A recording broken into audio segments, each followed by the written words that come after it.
What's up, guys? Welcome back to the YouTube channel. Thank you for coming back to watch another video.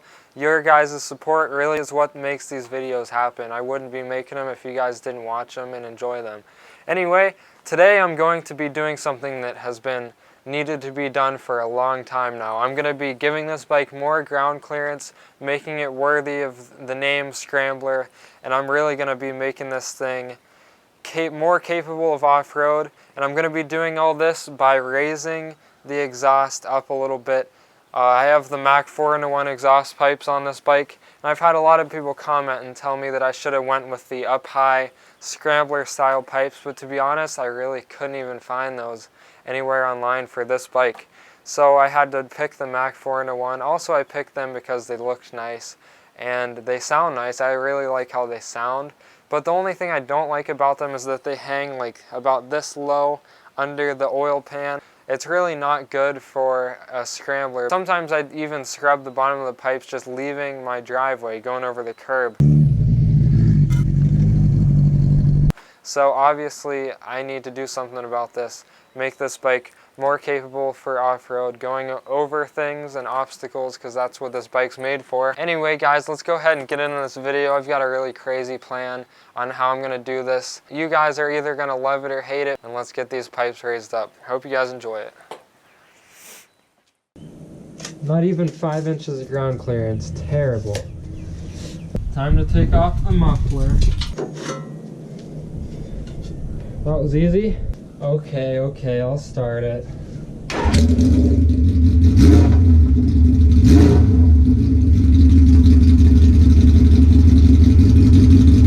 Step one in this crazy endeavor is to move the bike behind this brick pillar and then tie a come-along, a big ratchet to the bottom of the header where the muffler connects. And then I'm going to tie that to this other brick pillar, and I'm going to try to pull the headers out just about this much. So hopefully I don't break anything, but let's go ahead and try this. Bike strapped to pillar, come along, strapped to header. Let's try to pull this thing out. Oh.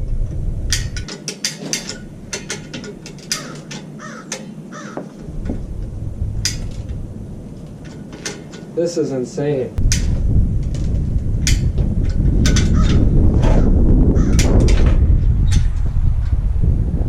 Damn. Ah, shit.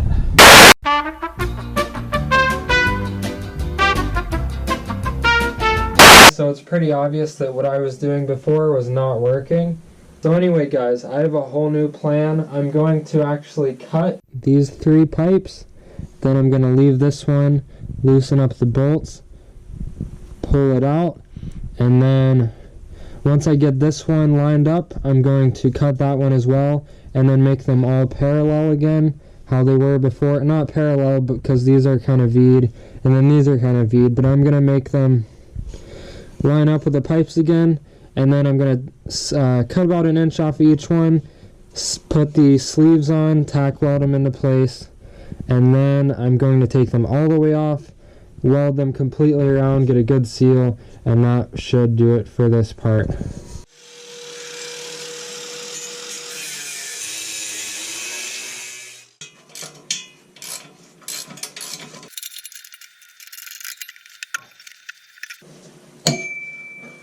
Okay, guys, that actually pulled pretty easily. Alright, guys, so those look somewhat lined up. They look good enough. I'm going to go ahead and cut this last pipe, and then I'm going to see how it's looking after that.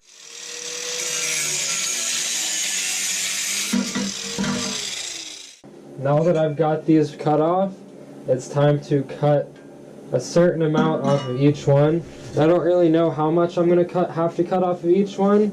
I think I'm going to have to leave this one longer because of the angle. I'm going to have to kind of like angle it like this, I think.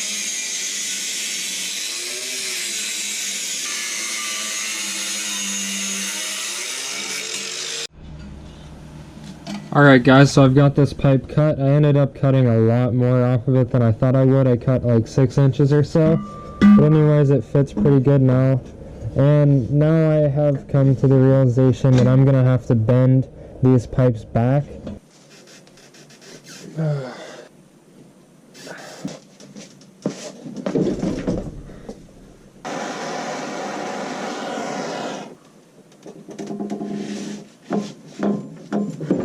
So now I've got the pipes bent up pretty much where I want them.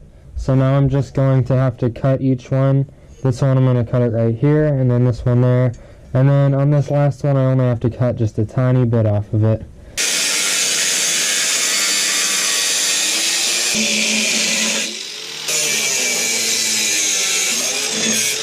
We got a nice angle going up here.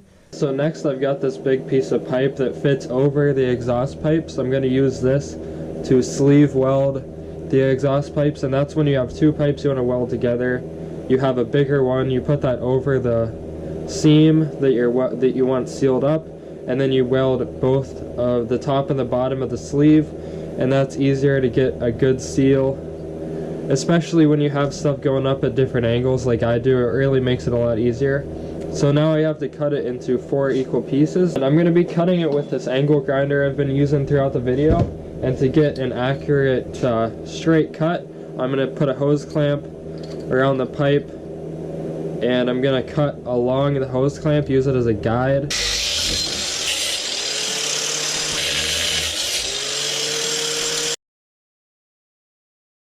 Alright guys, so now it's time to tack weld these sleeves in place. And I've had people ask me what kind of welder I use. I just use the cheapy Harbor Freight. It's a 110 amp gasless flux wire welder. It works really well on small stuff like this.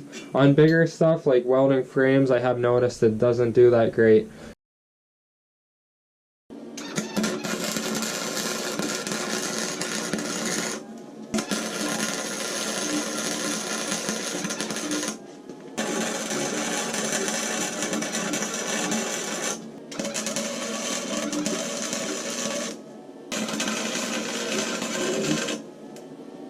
Alright guys, so I welded these sleeves fully on, and I gotta say I'm pretty proud of some of these welds.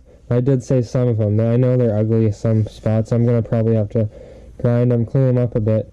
But I have finally got it so that they all fit pretty well into the sleeves. Kind of like that. So I'm gonna go ahead and tack this all into place, and then I'm gonna take each header pipe off, weld all the way around completely, and then they'll pretty much be done. Then I just got to clean them up and then paint them. So let's go ahead and weld this stuff up. Whenever you're welding anything on a car or a motorcycle with a battery, it's very important to disconnect at least one of the sides of the battery so that you don't fry any of the electronics.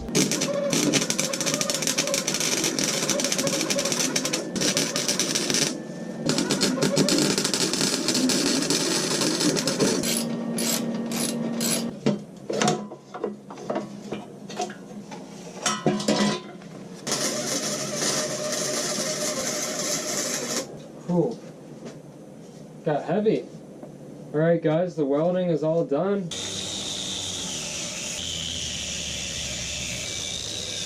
So now it's time to give these pipes a coat of paint. And for that I'm going to be using this Rust-Oleum high heat flat black paint.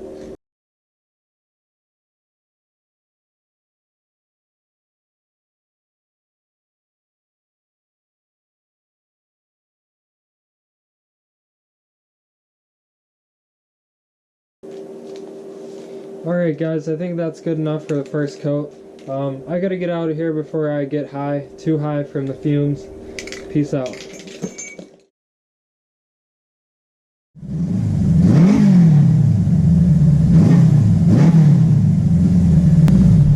Well guys, that's the end of this video. I've got the exhaust pipes raised up quite a bit. Now I don't even have to worry about going over curbs, going over bumps or anything, because I'm not going to scrub. But now I've left the bottom oil pan part of my engine kind of vulnerable, so maybe that gives you a hint for the next video. I'm going to make a skid plate for the bottom of this engine, and also it looks kind of ugly there where I bent it, so I plan on making a little cover thing to kind of protect and cover up that ugliness there, and it'll protect the exhaust pipes from getting dented or anything. So that'll all be one video. I'm going to armor up this bike. I'm going to beef it up, put some armor on it, make this thing a little tougher. And also the muffler is kind of hanging down a little bit now, so I might have to actually chop that and weld it back and kind of bend it up a little bit higher to where it's under this passenger foot peg. I think that would be cool. I think that's enough for one video, guys. I'm just gonna end it here. Hopefully you enjoyed the video. Now I can call this thing a scrambler. So I started out having 5 inches of ground clearance. Looks like now I have 9.5 inches of ground clearance. So I can definitely say that that's an improvement. I can actually go over bumps and obstacles now, and I'm not going to scrub the bottom of the pipes. So yeah, guys, hopefully you enjoyed. Stay tuned for the next video, which will be out pretty shortly. I'm trying to get more videos out than I used to. I used to post once every couple weeks. I wasn't very consistent, but that's changing. I'm posting one video, at least one video a week. Anyway, guys, peace out. See you next time.